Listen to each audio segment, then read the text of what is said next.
I am okay. I'm super excited to speak with everybody today, and I look forward to everyone's questions. I have just a few topics I'll cover, and then, like Kirk mentioned, I'll take as many questions as I can. So, generally, I'm going to cover my background and my career, a little bit about UX and why I enjoy working in the field.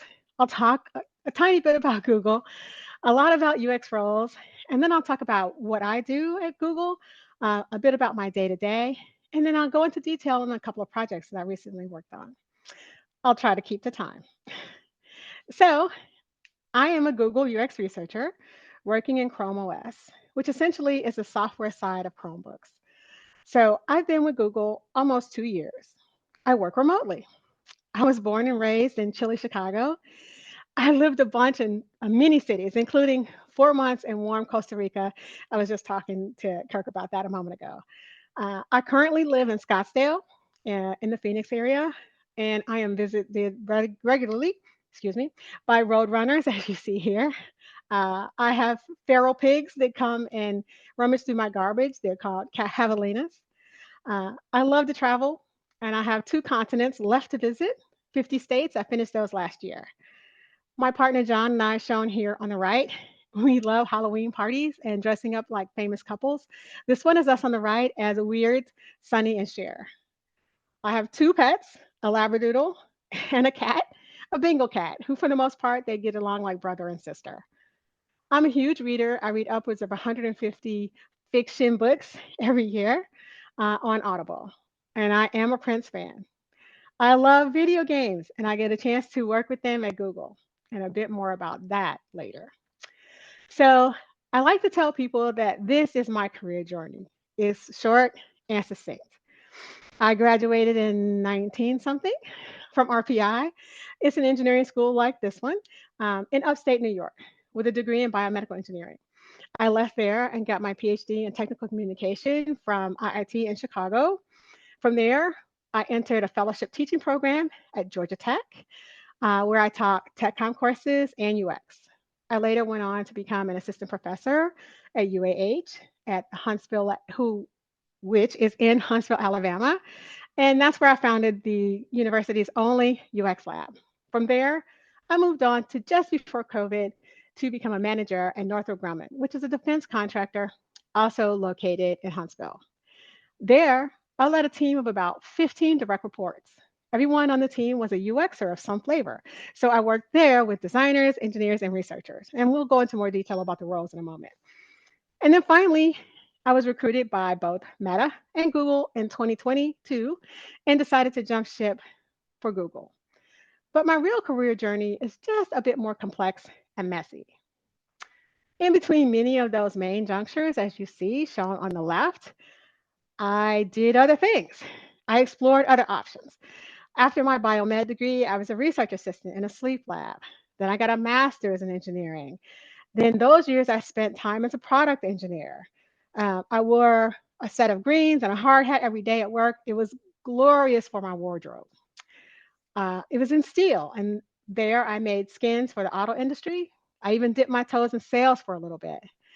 Later, I became a digital media center director down toward the end here.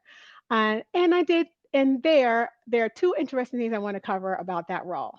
First, the department was on soft funds, which means that the operational funds of the department was not guaranteed, and I had to solicit funding from various sources in order to maintain the staff and services. And second, our directive was community focused. Our charge was to provide digital media and IT services free or at cost for the community which surrounded IIT, which is called Bronzeville. And it's a historically significant birthplace of jazz in the United States from the 1930s. You might notice that those two directives are in synergy. I would raise money and provide free services using those funds. Our services were things like building community service labs, local YMCA's, community centers, libraries, etc. And after that, I decided to pursue my PhD at IIT, where I focused on teaching, becoming an adjunct professor in at least three colleges, because adjuncts need to possibly have more than one teaching opportunity. I taught digital media, telecom courses, and IT. And finally, I joined Georgia Tech with a fellowship and, the journey from there. And even that path is missing a few steps. I provided this information to get a better glimpse of my career path for two reasons. One, to illustrate that most career paths are not a straight line as they seem, and that some backtracking and turning around or going in a different direction is not always a bad thing. We as humans, we learn when we fail, and sometimes we learn best when we fail. A friend of mine once lamented over getting a certificate for a job that he felt he might never be able to work in. And yes, there are financial repercussions for obtaining education and not necessarily getting a return on that investment. But sometimes it's not possible to measure what different kinds of experiences may provide you in the long run. I feel like my background is a great example of this. My original degree in biomedical engineering is pretty far from working in UX, but then again, I still use some of the same skills I learned today from when I worked at the sleep lab as an assistant, a research assistant. So our experiences, good, bad, and sometimes ugly, they make us who we are. And those experiences round out our lives. We will be paper thin without at least a few twists and turns along the way. So, a quick recap. I'm here because I was curious. I was not afraid to try different things, as you saw. I left industry for nonprofit work, then from there to teaching, and from teaching back to industry. Next, I teach myself. When I encounter a problem along the way, it's not just in my career, but in other areas. I want to figure it out. Every step is a learning process, and some things come more easily, but some are confusing and difficult. I started my PhD because I realized there was a career that allowed me to ask and answer questions in a systematic way. And it seemed like a solution for the many problems I experienced as a tech consumer. This path and other questions reinforced the idea that I wasn't the only one, and more importantly, that I wanted to be a part of that solution. I got as much education as I could afford, and truthfully, some I couldn't. But when working at a school, one of the biggest perks is education. If you ever find yourself working for one, take advantage. I meet and work with many, many people. I like understanding how they think, how they operate, and the things they do, especially in their decision making processes, even when they're very different from mine. I find that fascinating and a reason to stop and ponder. I enjoy experiencing other cultures, other walks of life, and ways of thinking. The amazing tapestry of humanity is endlessly engaging. It makes me a super people watcher. From religion to politics, everyone has their own perspective, and I'm that person who wants to hear about it all, even if we stand on different sides. I'm not trying to change or persuade, but rather just to empathize to understand. I am persistent. Telling me I can't simply means I'll try my hardest. Failing is a learning experience. If you try something and it doesn't work out, don't give up. Life is not about capitulating, rather, it's about trying harder. I failed my first class and only class as an undergraduate, and rather than being devastated by my lack of prowess in heat transfer, I turned that around and got a master's engineering degree to boot. So, why UX and what is UX? Well, hopefully, everyone here has a good or decent definition for UX. If not, here's a good one from the NNG group. User experience encompasses all aspects of an end user's interaction with a company, its services, and products. Some of you might not know, though, what UX researchers do. So here's a good overview of how UX researchers fit into UX. UX researchers endeavor to ensure interactions with the company, its service, and products that they are meaningful, relevant, and enjoyable for consumers. In short terms, UX research ensures products are useful, usable, equitable, and enjoyable, or UUEE. So, why Google? I'll give you a short overview of Google products, really, really short. Most know Google is search. It's the box where answers come back. Just a bit of trivia. Google removed the I'm feeling lucky button in 2010 as a part of the Google Instant feature. So now search looks a little bit like this, where your most visited things, as you see here, I visit Amazon quite a bit, are at the bottom of your search box.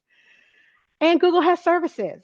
One of my favorite is and was Google Fiber. I look forward to one day again having the glorious Google Fiber with low cost multi gigabit services in my home.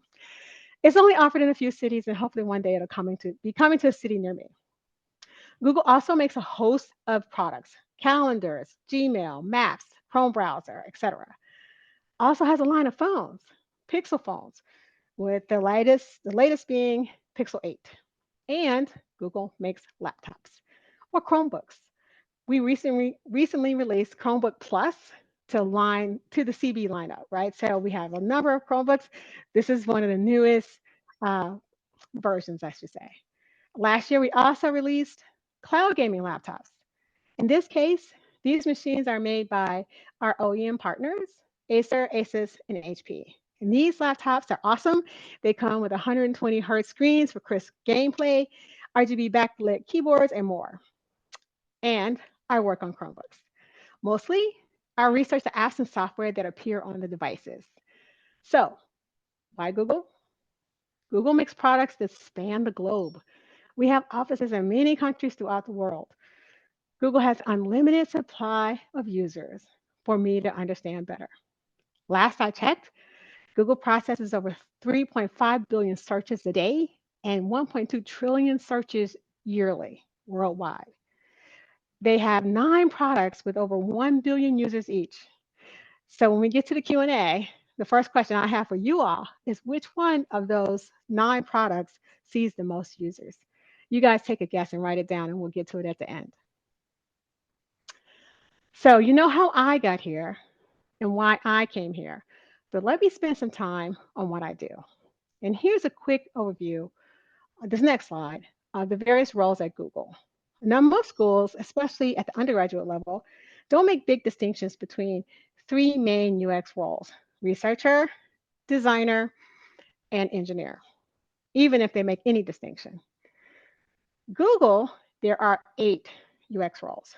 These important roles demonstrate Google's commitment to maintaining good experiences across the company for its users. 2 roles are research roles. We have both qualitative and quantitative roles. You can think of research roles more like a focus or a specialty rather than a hard and fast rule. Qualitative researchers typically work on both qualitative and mixed research. And then quantitative researchers work mostly on surveys and other large data related projects.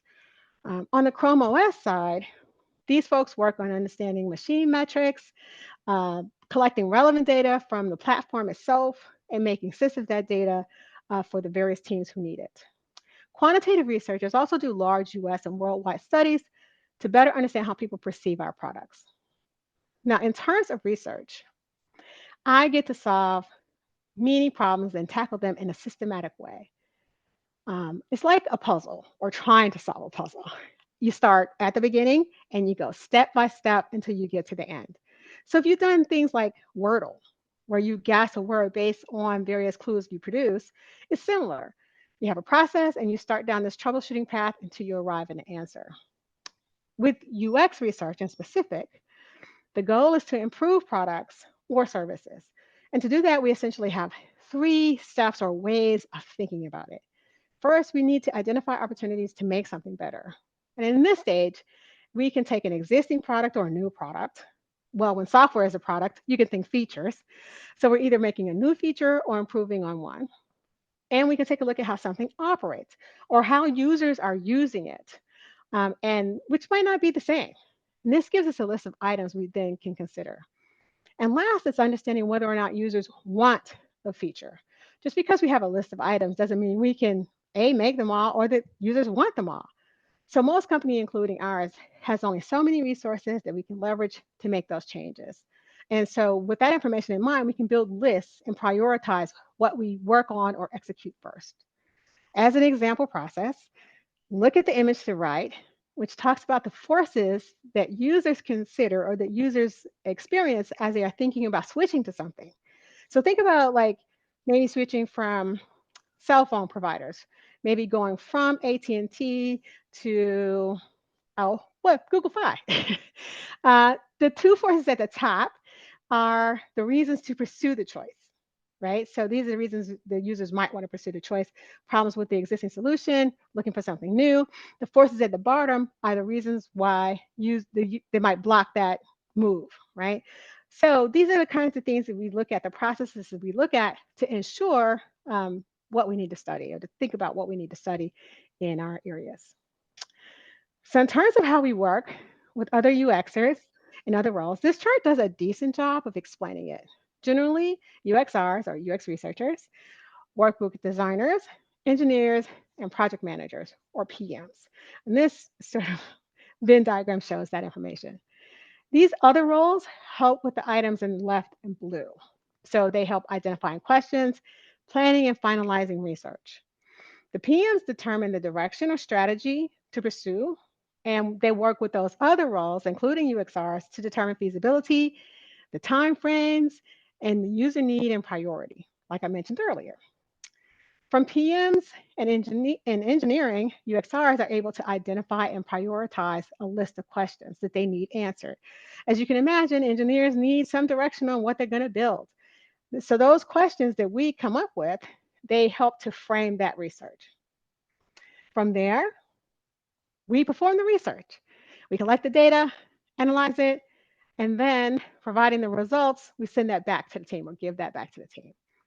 On the right-hand side here, you can see the kinds of methods that we take a look at. This is not exhaustive. There are plenty more methods available.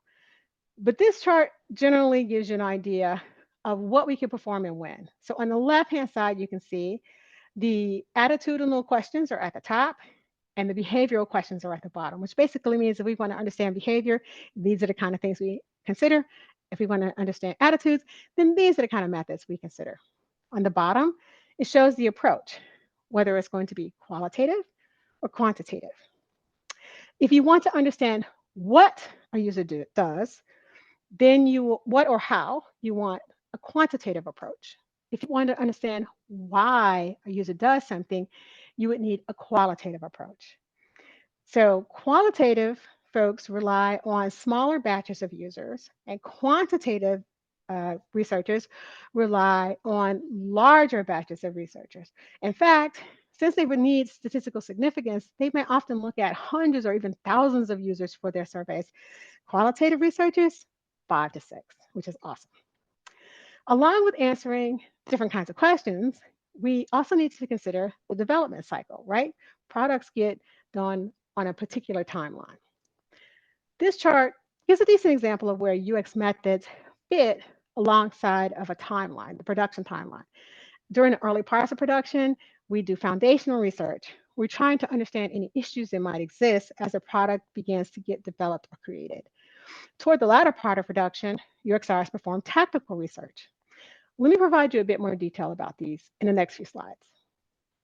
So under the banner of foundational research, we typically have these methods that are at our disposal. We want to try to understand user preferences and barriers that might prevent the user from enjoying the product. So we do things like ethnographic interviews, that's basically observations, or literature reviews, diary studies, to try to collect the whys around the idea so that we can execute and make good decisions in the future. These timeframes are a little longer. They go as long as a year in some cases, especially when they're diary studies. Under conceptual research, we're typically working on some mocks or some prototypes and asking for user feedback on existing ideas.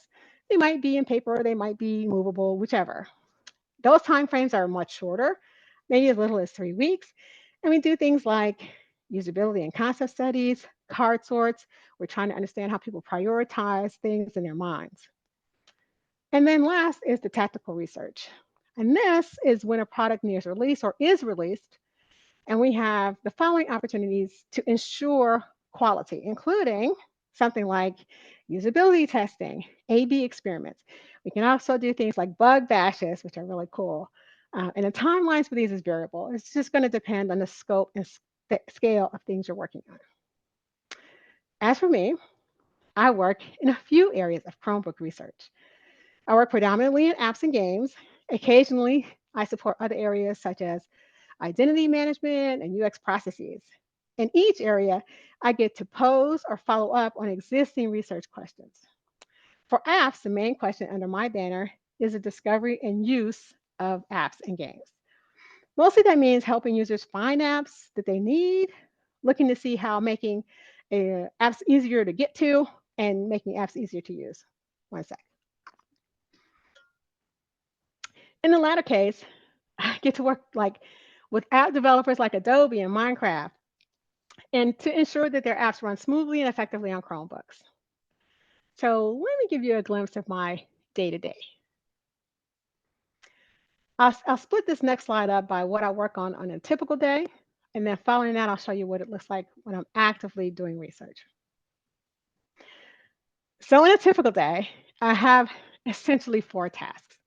I spend about 3 hours writing, 3 hours sharing and reviewing information, different kinds of information, an hour of planning, and then a bunch of comms, emailing, replying, and whatnot. On the left is a sample schedule. And I left all this detail just so you can kind of see how split up these chunks of tasks are throughout my day. I don't often get long blocks of time to complete work. Rather, it happens in chunks of only 30 minutes to an hour all across the day. I get most uninterrupted time in the afternoon. Sorry, in the mornings, because I'm an early riser and my time zone is usually half the year anyway. It's an hour ahead of California or behind, depends on how you look at it. They're later. And many of the teams won't have meetings prior to 9 to 10. So that gives me a few hours between like 8 and 10 to actually get more work done before I start getting emails. In the afternoon, I have most meetings. Many of them are status meetings to see where the teams are and what they need. Then in early evenings, I have international team commitments. I meet with them after hours. I work with teams in Japan and Sydney right now, and soon to be other areas as well. So, to recap, I spend about 40% of my day doing report related activities, 40% of my day sharing information between teams, providing status, reviewing information, and then 20% of my time emailing and planning, responding, and stuff like that. When I'm conducting research, all of that goes out the window, and my day looks like this. It's basically research all day as much as I can. And since in this case, I'm the only researcher on most or part of my teams, and my teams are kind of small, I might or might not even have that daily debrief. One thing to note is that since I do work for a large company, lots of things are handled for me. Versus when I ran a UX lab, I had to do everything. In this case, recruiting is handled, all the work to find participants is handled, tracking all the incentives is done, any technology I need is done, any of the designs is also done. And if I need labs that are already set up, I just have to click to book them. So I get to concentrate on just the user testing. As an example, last week I conducted 3 days of usability testing and I managed to finish all 14 users. Now, not everyone does it this way, but I'm remote and I have to fly in if I'm going to do live testing. And so I prefer to just cram as many tests in as possible, and then I can go home, relax, and write reports. So I wanted to sort of wrap this talk up with a couple of projects. And let me start by one of the most recent I just recently completed, like I mentioned. Last week or so, I ran a series of usability tests for a gaming application that we recently developed. The application is an overlay that lives on top of games, and it allows users who play Android games to be able to play those games on a Chromebook. So the application has been under development for like the past few years, and I'm reasonably new to this team. So my first step was to find out the kinds of questions the teams wanted to know about this application. And the app itself is reasonably complex. That's to say that moving from a touch device to a keyboard is not straightforward. For one thing, you have to translate all the phone touches to key presses. And most users are unfamiliar with this process called key mapping. Only gamers who have used things like programmable mice or Steam Decks have seen key mapping. Excuse me. And so, unfortunately, it's required if you're going to try to play native, unaltered phone games on your computer. And this application helps with that. The application allows the user to map the controls you need to play on the keyboard. Once you map those keys, then you just play the game using keys. And you can play many, many, many games using this approach. However, because not many users have actually seen key mapping, the app is pretty difficult to use for our user base of casual gamers. This app is called the Game Dashboard, and it has been through a number of iterations and is almost ready to ship out in beta, making it available for many more users to explore. So, for those of you who don't know much about usability testing, let me just give you a quick overview. Usability testing is based on tasks, where you provide users with a series of tasks to complete, and then you measure metrics about how they've completed those tasks. For example, we might want to see how quickly they completed a task, or if they got lost trying to complete a task. You can also measure if the task is easy, difficult, etc. We can also then observe whether or not the user has successfully passed the task, partially passed the task, or somewhere in between, or actually failed that task. The bottom line is that when you do usability testing, you provide the user with a series of tasks and you yield a ton of results about your product in the hands of the user. In this case, my research question was, when using the game dashboard, can users understand, create, and modify key maps for games? I created 5 tasks and I measured one, how difficult or easy each task was, and two, whether or not the person passed the task. And I solicited a rating for the user satisfaction with the feature. Our gamers on the Chromebook fit comfortably into 4 profiles, as determined by my colleague who's a quant researcher. For each of these buckets, those 4 buckets, I needed 5 to 6 users, and our aim was 16 testers, and we got 14. I had the opportunity to test all the users across the 3 days, and each usability test was about an hour long. During tests, I recorded all their interactions, and I've got videos to go back to if I need to. And typically, when you do this kind of testing, you have more than one person to run testing. However, my team in this case was busy wrapping up the last few tasks on this product, and they were unable to attend. So as a result, I was a one-woman team. I took notes, I facilitated, I managed all the recordings, I did all of it. And one thing to keep in mind with usability testing, sorry, is that if tasks are too closely tied together, if a user fails one task and you have 5, they'll likely fail all those subsequent tasks. And so you really don't want that. And to prevent this from happening, when we wanted to know more about how users would manage key mapping, was I used 2 laptops. I had one laptop that had no key maps, without key maps at all, and one laptop that had the key maps completed. So if the user couldn't finish the key mapping creation process, I would basically then hand them one that had key maps on them and proceed to see if they could modify them. Um, and so, to make a long story short, most of the participants were able to complete a portion of the tasks. I had 5. Some of the hardest tasks were the ones I mentioned earlier. Testing showed that users who couldn't create key maps had a much easier time modifying them. And this information is super valuable to the team and to the future app releases. Generally, usability testing gives the team a host of salient information about how people approach problems, their preferences for use, and their ability to navigate the tasks you provide. So I've done usability testing on software, I've done it on hardware. You can do usability testing on almost anything. And this next example will hopefully illustrate that. Not too long ago, I was working with the university. I had a student who was a software engineer. And his idea for a senior capstone project was a UX project. I managed to make some agreements across campus, and I became his advisor for his senior project. He had the research question of which activity was more distracted while driving, texting or changing music? So I managed to locate a facility on campus that had a simulated driving system that was actually being used to instruct truck drivers on how to drive their rigs. In this particular instance, because he wanted to evaluate 2 different phones, Apple and Android, against 2 different tasks, texting and music changing, we have 4 buckets. And we needed 5 users about for each bucket, so we had 20 users to chase down. Once everything was ready, we spent 3 weeks straight in the testing facility. Users, when they tested, they drove for 1 minute to get acclimated to this really complex system, and then spent 4 or 5 minutes charging down the expressway. At a specific time, we would send the user a text and ask them to reply. Then we'd send them a music request and ask them to, change the station or something. We would reverse the order of requests every other user. So we track pass fail, ease of the device, etc. The rig tracked driving errors, and I don't know if you can tell, but she's also wearing eye tracking glasses. So we also tracked eye tracking. We wanted to see what they were looking at when they drove. I have a short video to show you.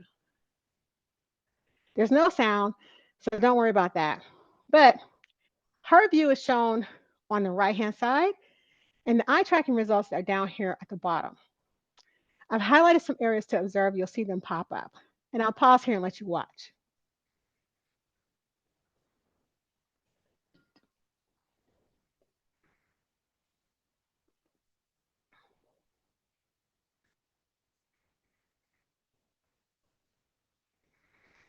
Okay, so what's not shown here is the next 30 seconds where she casually strolled completely into the wall. Probably not great for showing. But I wanted to just emphasize here. Let me get this thing to move. Where are you going to go? Please, thing. 1 second. Now I'm going to have sound. Sometimes I hate video. Okay, there we go. So, in terms of insights and a public service announcement, it's all bad. Don't text, don't drive, don't change music and drive on either phone platform. But a super interesting study. For my last couple of slides, I wanted to provide a few UX research best practices and resources. I'll sum up this slide to say two things in terms of best practices. Do make plans. Make a plan A, make a plan B, make a plan C, and be willing to change every single plan when the situation calls for it. Two, you are not a user, or you are not your user. As you work in any UX studies, if you ever get a chance, you cannot accurately predict what a user will do and what a user won't do. But what you can do is you can watch and find out. So I'll leave that salient information with you to go on to the next slide, which is basically a series of resources that if you're interested in finding out more about UX research, this link will be available to you. Hopefully the host can provide it to you. These are some really classic ways to find out more about UX and UX research. So finally, thank you so much for your time and this opportunity to chat with you. I'd like to take questions now.